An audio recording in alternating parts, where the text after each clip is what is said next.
Por la mayor parte de mi carrera, yo estaba convencido de que construir era, pues, sinónimo de caos. El ruido, el polvo, esa tensión constante.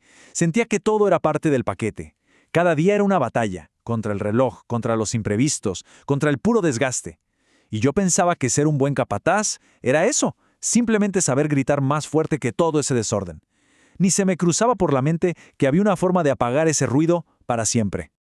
Y bueno, esa frase resume mi vida profesional, la verdad. Es la historia de cómo pasé de ser el que pegaba los gritos más fuertes a ser el que hacía las preguntas correctas. Todo dio un giro cuando por fin entendí que el problema no era mi equipo, ni siquiera eran los planos. El verdadero problema era el sistema. Un sistema que todos, incluyéndome, habíamos aceptado sin nunca cuestionarlo. Déjenme que les pinte el cuadro de un día cualquiera, para que se hagan una idea. La entrada bloqueada por un camión que llegó a deshora. Los electricistas de brazos cruzados porque, adivinen qué, la plomería no estaba lista. Y por todos lados, montañas de paneles de yeso a la intemperie, estorbando y echándose a perder. En el aire no solo había polvo, había una frustración que se podía cortar con cuchillo. Pero lo habíamos normalizado. Era simplemente un día más en la obra. A ver, veamos esa columna de la izquierda. Esas 4 palabras, esas definían mis días. Desperdicio, estrés, retrasos y caos. Eran el pan de cada día. Por años, ni siquiera nos imaginamos que la columna de la derecha podía existir. No veíamos un problema que había que resolver, sino una realidad que tocaba aguantar. Hasta que un día me topé con este número. Y fue un golpe. En la construcción tradicional, la mitad del tiempo es desperdicio puro y duro. ¡La mitad! Paremos un segundo a pensar en eso. La mitad de las horas que pagábamos, la mitad del sudor de mi gente, se nos iba por el desagüe, en esperas, en caminatas inútiles, en buscar una herramienta que nadie sabía dónde estaba. El primer paso para ganarle un enemigo es ponerle nombre, ¿no? Nuestro enemigo no era el caos, algo abstracto e inmenso, no. Tenía un nombre bien concreto: desperdicio. O muda, como le dicen en Japón, de donde viene toda esta filosofía. Y este enemigo tenía 8 caras, 8 demonios que se comían la energía y los recursos de nuestros proyectos. Reconocía cada uno de estos demonios al instante. La sobreproducción eran esos muros que levantábamos para luego tener que derribarlos. Las esperas, ese silencio frustrante de un equipo listo para darle, pero sin poder hacer nada. Pero para mí, el más doloroso siempre fue el octavo: el talento no utilizado. Era ver la solución en los ojos de un trabajador y darme cuenta de que no teníamos un sistema para que su idea saliera a la luz. Una vez que le pusimos nombre al enemigo, la estrategia cambió por completo. Dejamos de andar apagando incendios y empezamos a diseñar. Y la idea central fue casi una herejía para el modelo tradicional. El poder de planificar ya no iba a venir de una oficina con aire acondicionado.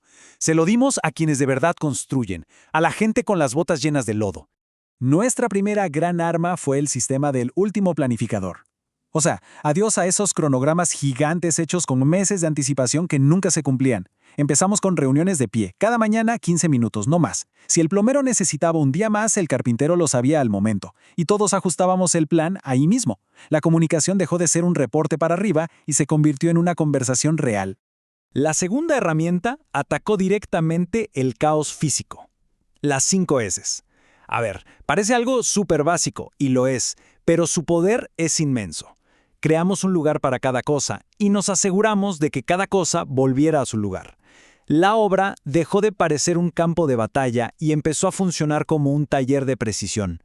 El efecto en la moral del equipo fue inmediato. Y con esas herramientas, poco a poco, el paisaje de nuestros días empezó a cambiar. La gritería fue reemplazada por el sonido productivo de las herramientas. La ansiedad se transformó en un flujo de trabajo sereno, constante. De repente, la obra era un lugar limpio, seguro y eficiente. Un lugar del que de verdad daba gusto formar parte. ¿Se acuerdan de la primera tabla? Pues miren cómo se ve ahora. Donde antes había puro desperdicio, ahora generamos valor. Donde reinaba el estrés, ahora crece el orgullo por el trabajo bien hecho. Los retrasos que eran la norma se convirtieron en eficiencia predecible. Y el caos se transformó en flujo, en una especie de coreografía perfectamente sincronizada. Y claro, los resultados llegaron. Y no solo en buenas vibras, sino en números fríos y duros. Redujimos los tiempos de entrega de los proyectos hasta en un 25%. Estamos hablando de meses, no de días. Y el ahorro no fue solo en el calendario. Los costos totales bajaron hasta un 15%. ¿Por qué? Pues menos errores que corregir, menos material arruinado, menos horas extra por emergencias. El dinero del cliente por fin se estaba invirtiendo en construir su visión, no en pagar nuestra ineficiencia.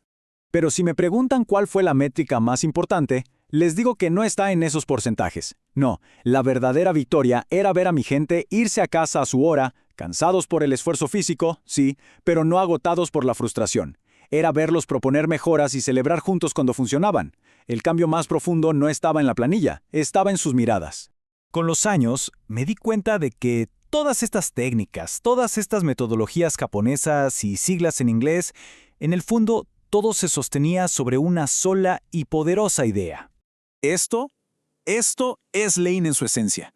No es una fórmula mágica, es una filosofía que se basa en el respeto. Es respetar el tiempo y la inteligencia del trabajador, dándole un sistema que le permita brillar. Es respetar el dinero del cliente, usándolo de la forma más eficiente posible. Y es respetar el planeta, utilizando solo lo que es estrictamente necesario. Así que, la próxima vez que pasemos frente a una construcción, quizá la pregunta que debamos hacernos no sea ¿qué tan rápido van?, sino con cuánto respeto están trabajando. Porque créanme, en esa respuesta se esconde la verdadera diferencia entre simplemente levantar un edificio y crear una obra perfecta.